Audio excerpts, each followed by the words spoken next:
Morning. The last time I was here, which was a couple of weeks ago, I think I was informed that my mic was not working, and so I'm making sure this morning that it's working. Is it working good this morning? All right, I got a thumbs up back there, so everything's good. Okay, let's talk a little bit about that. A little bit about the last couple weeks. First off, I was not here last week, but I guess all of you were. And this is my third time. A few people have reminded me today, third time, so that, as I've told some of you might be new here that haven't heard me yet because of summer being busy. I said the first time, they call you because they can't find anybody else. And that's kind of what happens. The second time they call you back because the bottom line is they don't want to be mean to you and not think they didn't like you. But you get called back the third time that possibly, you've done a fairly decent job. Okay, that's it. Or it could be the fact that they couldn't find anybody else again. It's one or the other. And so I never want to be too prideful about that. So let's talk about where I was last week. I think that was important. And let me just tell you this when I get ready to talk here today. This week, I got back with her late about what I was going to talk about. Because, boy, the Lord, there are so many things that go on in my mind. It's like a spark plug that just flashes on and off about different things and right now, I'll be honest with you, it's just a mess in my head of all the things. I've got some things written down, but, I just don't know where this is going to go today. And that's a good thing to me. I try to follow what the Lord leads me to talk to you about. But let me talk to you a little bit about last week when I was with my sons. So here's what happened is that me and my wife had a discussion, and I love to fish. Deep sea fishing. In fact, I didn't really realize how much I love to fish, but there's going to be a point in time in my life. Well, let me tell you what I said. I said this week to some people. I would give up every bit of my education, and believe me, I've been in school a long time. I can tell you, I don't know that I could do that again, but I would give it all up, every bit of it up, to be called Captain Darrell and have my own ship. I can assure you that. Have my own boat. That's how I would give it all up, and I mean that. I have finally found in my life where I am most at peace, and that's on the ocean in a boat. There's something about it, and that's not for everybody, but it is for me. And so anyways, I told my wife, I said I wanted to go back again this year, and I've been going for quite a few years, and this year it was the time for me to take my sons. I have two sons, and my wife did not go, and my daughter did not go. They stayed home, but my wife encouraged me to take my two sons. Now let me talk to you a little bit about that. I've got to tell you that, and I say this, and I want everyone to hear me, that if fathers, grandfathers, if you have never gone somewhere and spent 2 or 3 days or 3 or 4 days with just men, I encourage you to do that. It was probably the greatest time of my life, and I say that emotionally because it was just I really can't explain it to you, but we had the greatest time. First off, the Lord blessed us with catching fish. So that was the first thing, and that's always a blessing. It's a lot better fishing when you're catching fish. But more importantly than that was the idea that how we got to get along together. And my sons and I laughed more than we've ever laughed in my lifetime. And so I'm appreciative of that. Now I say that because I want you to know this. And the second thing is that when I went down there, I shut off all of my text messages and I shut off all of my emails. Shut them off. I had my phone in case there was an emergency, but I shut all the other stuff off. Now, let me talk to you a little bit about that. That's probably why I enjoyed myself so much. There were so many things that were going on in this world that I want to talk to you about that were negative that I really just didn't know much about. Now, I say that because I want you guys and the young people in here to understand a couple things. When I grew up, I think a lot of people right now look at this and they go, man, this world is, after the last couple weeks, they look at this world and they think about all the things that have gone on with the idea that Black Lives Matter, with regards to our police officers, with regards to other countries, coups in other countries, with regards to just the killing in general, just to be killing. And I look at that and I think, boy, everybody looks at that and they think this world is just going downhill in a hurry. And I understand why you feel that way. I really, really do. And I have a tendency to feel that way too. But what I do know is this. Right now, part of the reason you feel that way has been going on all of our lives. It's just the idea that we have so much media at our hands that we just hear it all the time. Now don't kid yourself. The Middle East just didn't start going into some turmoil here recently. It's just the idea that you hear about it. You've got it all. I mean, it's, you know, when I grew up, you watched the news at 6 o'clock at night. And if you weren't there at 6 o'clock at night, you just didn't hear the news. Now you can watch news 24/7, and some of you do. Now, you've got it on your phone, the first thing that happened. And all of this building up can work on a man's soul. I mean, it can work on your outlook at life when that's all you're getting. You know, the news doesn't have a whole lot of tendency to talk about a lot of good things. They will talk a lot about a lot of negative things. Now, I'm going to get to some. I don't want you to take this wrong, because this is a topic of when we talk about all this stuff. You know, this is where you don't get called back the next week. I mean, because you're like on that teeter-totter. You know, with all the politics that are going on and all of that, I'm ready for the election to be over. You know, already. And I hear about all the things that are going on. Well, I want to talk to you a little bit about that today. And I said to, last time I was here, somebody was walking out and they came up to me and they said, you know, and some of you will get this, some of you that weren't here the first time I was here won't. They came up to me and said, no, I was just wondering, I was hoping that you would tell us about Zechariah. Did he ever get to talk again? Somebody asked me that, because I preached on that he lost his speech, and they want to know. They said, you know, did the guy ever get to talk again? Now, if you would have been my son, I'd said, pick the Bible up and read it. But I'm kinder than that to people that I'm preaching to. And so I thought to myself this week, I thought, you know, I'm going to talk to you a little bit about that. But before I do that, some of you aren't here, so I got to give you a recap of what's going on. It's kind of like a television series. So I want to give you a recap, okay? You get that at the beginning of the television series. So here's what happened. There was Zechariah, and there was Elizabeth, and they were both great people. If you remember correctly, they were both great people. Zechariah was a priest, and they were what? Were they old or young? Oh, they were stricken in age. They were old. They were so old they weren't even thinking about having any kids. Remember that? I mean, it was over for them. That was not even a thought. He wasn't even wishing for kids. Remember how we talked about that? And then all of a sudden, Zechariah was a priest, and every year, he got called down to do some duties, and he got called. Does anybody remember what he got called to do?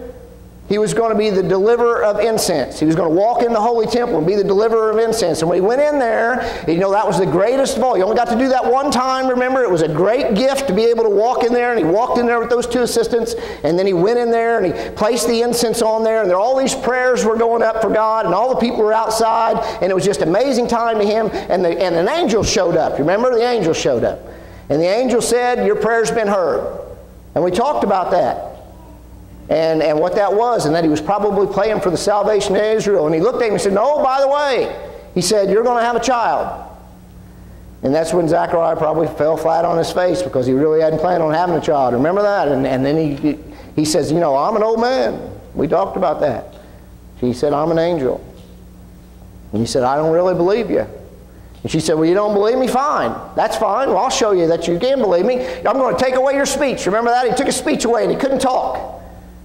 And they were still supposed to go outside with all the people praying. Remember the people praying, that part about where they were out there? Well, you were on the front row. Some of you might remember that. We talked about that. We kind of visualized what was going on there when he came out. And they probably all thought he was nuts because he couldn't talk. Then he had to go back to his wife and had to talk to her. And then all of a sudden we got to that point to where they were communicating back and forth about having a child. And that's where we left it. Oh, Zach couldn't talk. Now, I want to talk to you a little bit about that. We'll start there. Zach couldn't talk, and Elizabeth was getting ready to have a baby, and a lot of this stuff was going on. And if they want to pull the scripture up there, because I'm going to go back and forth to the scripture because it helps me remember a little bit about what to talk about. But Zach, I think about that for a little bit, and I think, well, now wait a minute here. What would have happened with Zach as I read that? And I think people would have been talking about him a little bit. They would have seen him out there, and they would have been saying to themselves, you know, have you seen Zach lately? And somebody said, no, I haven't seen him later. Somebody said, I just saw him the other day. Well, can he talk? Has he got his speech back yet? And I said, no, he still couldn't talk there. He was still using that tablet thing to communicate with people, but he couldn't talk. And then I hear him talking in the marketplace, and some of them say, you know what, how long has it been now since he hadn't been able to talk? I don't know. Well, Elizabeth's about ready to have a kid, so it probably was around 9 months that he couldn't talk.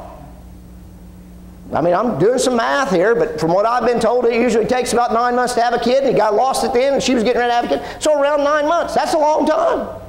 Not to say anything. There's some people I wish couldn't talk for 9 months. I'm not one of those people, though. So as I think about that, and then there's that communication piece between Elizabeth. Elizabeth, she had to be getting fat. Now, don't take that word literally, ladies, but she had to be gaining some weight and had to be getting a big belly. 9 months had passed. And all of a sudden, they're looking at this and they're talking about this and all these things that are going on. And I think about that time, so I want you to think about this. What happens with a woman that's getting ready to have a kid? I mean, people were talking about that. Is she due yet? And I think it would have been extra special because, Zach was an old man. I mean, she had a little bit of zip left in him, but he was an old man, remember that? And so I think they would have been talking about, how's she getting along? And it would have been a little bit more conversation than just the normal pregnancy. You have that all the time. You ladies know when somebody young gets pregnant, they have these big parties for them and, these showers or whatever. I don't understand it all, but they have these big showers, and they get these gifts, and they have these small finger foods and all that fun stuff, and the men aren't invited, there you go. But so they do all of that. And so that would have been going on for her too, I mean, and especially for her, because this would have been a special time. She was old. And it would have been such a blessing for her to have a child. Wouldn't that have happened? Don't you think that probably was going on? They would have been having those discussions. And they would have been talking in these parties. So, has Zach talked yet? No, he's not talking yet. And then all of a sudden they would have been, here's what also, this drives me crazy with people. But I remember, I've got 3 kids of my own. We get in there, and what happens is, when you're getting ready to have a kid, and some of you that haven't had them, or some of you that are old know what I'm talking about, some of you that hadn't had them yet, you're going to understand this is going to happen to you. You're going to come up with some names. You're going to start coming up with a list of names that you'd like to name them. I did that. I mean, I knew what it was. I wanted to name one of my kids Zeus. You see how well that worked out. And I really did. And my wife said, no, we're not. That's stupid. We're not going to name him that. And so she came up with a list of names. And my list really didn't mix with her list. And so what ended up happening is she wins. And so with regards to that is, but I look at that too, and I think about that. Families who come in, mother-in-laws, I love them to death, but my goodness, they come in and they say, what are you thinking about naming your kid, and they have way too much say-so in that. Because the mother will say, well, here's the top 3 names if it's a boy, and here's the top 3 names if there's a girl, and all those things would have been going on, and, mom would have said, I don't really like any of those, and blah, blah, blah, and, all that would have been going on there, and it is going to go on a little bit. And families just have a way too much say-so in that, I think. I mean, I think it deserves to be mom and dad doing that, and having some compassion with regards to that. Well, this one goes beyond that. This story goes way beyond that. Let me read a little bit. Now, I'm reading out of the NIV version, so I'm going to read down through here. It says, when it was time for Elizabeth to have her baby, she gave birth to a son, and her neighbors and relatives heard that the Lord had shown her great mercy. Now, there's no question about that. The Lord shows great mercy to us every single time that we have a child. That's the great thing about that. I'm going to read the last verse to you. That way, if I do get cut short on time here, I can shut her down. What is this child going to be? That's one of the last, it's not up there, it's in the NIV version that we got. So what's this child going to be? That happens every single time that a child's born. There's something special about a birth when you see that kid. And you think to yourself, and there's a wonder there. Now let me tell you something about this, and I'm going to get some people, this may not get me back. I guarantee you this statement right here. I got news for you people. When you people pick up a newborn and say, oh, they are so cute, most of them are not. Now, I'm just sorry. You're not going to look at all these let me tell you something. I saw pictures of me when I was young. I had a head look like a football. I mean, my dad was embarrassed to me. I can remember my grandmother telling me that those kids are not all cute. So, and they pick them up and say, they're so cute. Look how adorable they are. No, they're not. And the truth is the truth of the matter is, and why people say that, I believe why people say it is because they look at that child and they think, man, that kid can be anything. That's what makes him cute. That child, what could he be? What is going to happen with that child? You think, is he going to get married? Is he going to be single? Is he going to be a doctor? Is he going to be a lawyer? Well, all those things enter, and that's what makes them cute. That's what, because the world has yet to affect them. The possibilities are endless for those young kids, and the world's yet to come in on them. That's hard about being parents. I know that for a fact. The bottom line is you raise them up to about 5 or 6, and you don't want to see them go off to school. Why don't you want to see them go off to school? Bottom line is you don't want the outside world coming in on them. You've sheltered them so long, and you've taught them everything that you want them to know, and they're great kids, and all of a sudden somebody else comes to school with them, and they put their views on that they've been taught at home, and they're not the same as yours. That's a true story. That's hard. But it happens. All right, so let me read a little further. It So let's see what happens with this story. It says, she shows her great mercy, and they shared her joy. And on the 8th day, they came to circumcise the child. So, remember, Zach's not said a word yet, so we've been 9 months, and we're on the 8th day, and we're getting ready to have this circumcision on him. And it says, and they were going to name him after his father, Zechariah. Now look, it says it right there. It says it right there. I just read it. They were going to name him. He's not talking about Zechariah. He can't talk. They're not talking about Elizabeth. It's the crowd that's there. The family that's there is going to name this child. And what are they going to call him? It's unbelievable to me. And they said, after this, the father Zechariah, they said, they came to circumcise the child, and they were going to name him after his father Zechariah. But his mother spoke up and said, no. No, you're not going to name him after Zechariah. You're not going to name him after Zechariah at all. In fact, he says this, no, he's to be called John. I get that. I mean, I think about that, the mother coming in. Here's what I've come to the conviction of this. The bottom line is, the mother's going to carry the child 9 months. I didn't do a whole lot of work in this whole thing. Back, of producing the Arch kids. My wife comes up to me after 9 months carrying the kids and says, here's what we're going to name him. I'm not arguing with her. Okay? And I was in the delivery room, and she told me to shut up several occasions. And I wasn't about to argue with her. Now, we come to some type of an agreement of what it would be if it was a boy or a girl, but the bottom line was, she had to say so. So I think to myself, that should have been the end of it. That should have been the end of the conversation. Look at these people. Look at them. Here's what they say next. And they said to her, now I can picture this. I picture this, I'm sorry. I picture this old woman with her face like this. As soon as she said, no, we're going to name him John.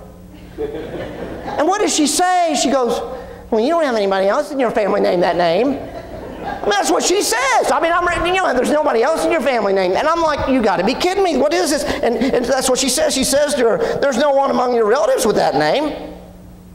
And Elizabeth, being a great person, said, wants to punch her in the face and probably just says, no, well, we're going to name him John. So all of a sudden they stop talking to Elizabeth and they look over at John. They start to talk to John.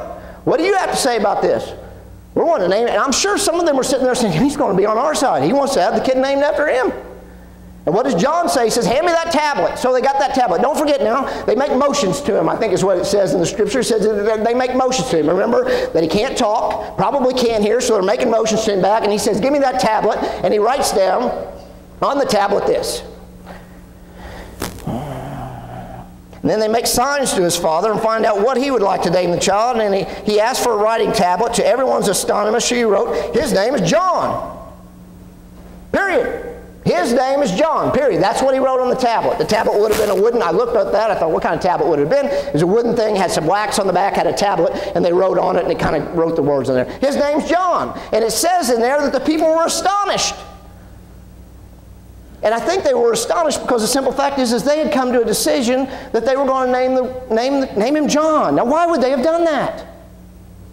And listen to me now. This is tough for some of you, but I want you all to listen. Why would they have done that? Why would they have been so certain that they were going to name him? Because John commanded him to do that. Or God commanded that. God commanded him to name him John. Now here's what I want to tell you about that. Now I'm getting close to the end. Used to be this. I used to be this way. I used to think to myself that I got different urges to do things at times, like open the door for somebody or get out of my car and speak to that person, and I would just brush it off. Now listen to me, people, because this is important. That I would just brush it off. And I would just go about my business. But I believe God speaks to you. And I know He speaks to me. I know He does. And if you don't believe that He speaks to you, then you're not listening very well. He will urge you to do things. And I'm here to tell you something. It doesn't make any difference to me anymore. If I promise you this, if there's somebody in this thing that the Lord speaks to me and says, you need to pray with that person, I will stop what I'm doing and pray with you. And I won't even ask. I mean, I'll come up and ask you, and you can deny me. But the bottom line is I'm still going to pray for you. I just would like to pray with you. I've done it on job sites before.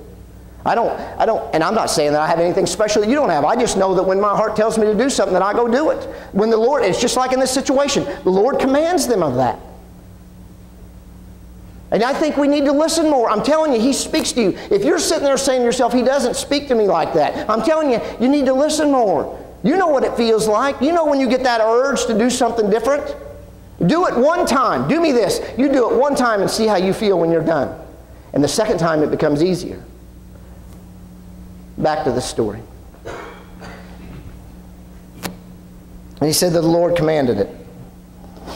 In astonishment, he wrote, his name is to be John. And immediately his mouth was open, his tongue was loose, and he began to speak, praising God. Now here's what I want to ask you. You haven't spoke for 9 months. You haven't spoke. I'd put this on me now. I haven't spoke for 9 months. That boy. When I haven't spoke for 9 months, that's a long time. I haven't spoke for 9 months, and all of a sudden my mouth gets open. I got news for you. The first thing I'm talking about, the first thing I'm going to talk about is me. That's the truth. I mean, what would you think? What would be the first thing out of your mouth? You'd gone through all the things that he went through. You hadn't spoke for 9 months, hadn't spoken to your wife for 9 months. What's the first thing you're going to talk about? Well, you would talk about all the things that had happened to you. You'd talk about the angel. You'd talk about the child. You'd talk about all the things that would happen. And what happens to Zechariah? Does he do that? What's the first thing he does? He praises God. The very first thing that he does is he praises God. He doesn't talk about himself. He praises God. And then this happens.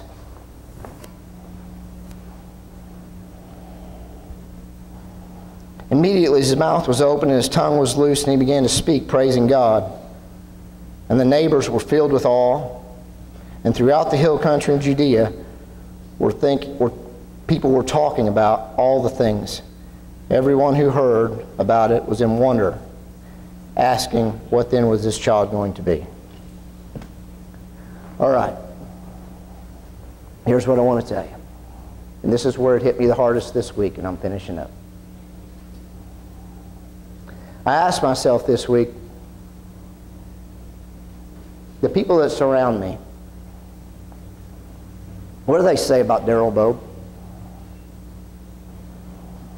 What do they say? I hear these kind comments when I leave here, and I hear that you guys asked me to come back and that it was a great time, and I appreciate that, don't get me wrong, but I asked myself this week, what's my workplace say about me? Do they say those same kind of comments?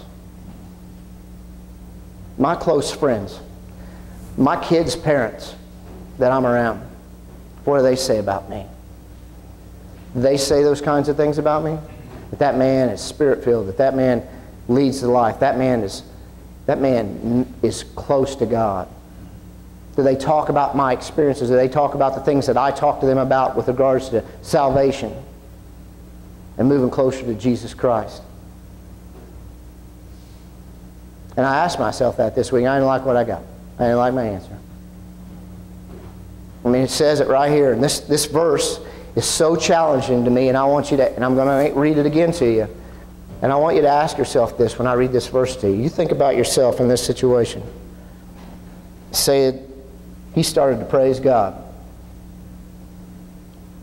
And the neighbors were filled with awe. And throughout the hill country, people were talking about all of these things. Am I making a big enough difference in my life that people are talking about Jesus Christ in my life? Just like they are in the hill country, because of me praising Him. Are the people that you work with, are your neighbors, talks about your neighbors, or your neighbors, what are they saying about you in your life? About how you work, about how you live? I can't make it to Main Street without being mad at somebody sometime for pulling out in front of me when I leave here. Anybody else like that in here? I mean, you no more than leave this church and everybody's feeling good about yourselves and all of this. We got all of this thing. You know, here's what I think. Everybody says, and I tried to get this through to you, and I know I talked to some of you afterwards about this, about the idea that don't worry so much, that God's still got it under control, even through the thing through Zechariah. Well, I want to tell you the second part of that story is, yeah, I don't want you to worry about it, but what are you doing to help everybody else feel that way?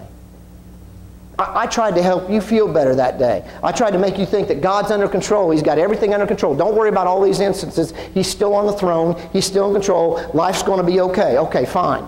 Everybody's feeling better about that. Now, what are you doing about that in the hill country? Are you helping others feel better about that? Those people that are constantly talking about doom and gloom, are you helping them to understand that? Am I helping? Am I helping that situation out? We talked the last time. It took 300 followers.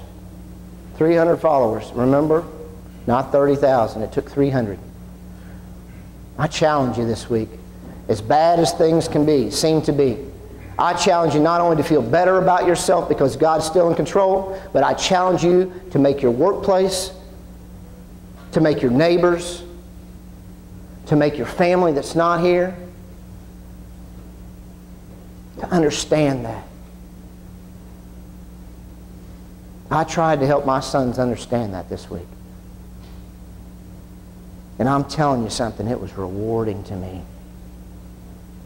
I challenge you to do the same to your families and your neighbors. It's time for me to make a bigger difference than just here. I challenge you to do the same.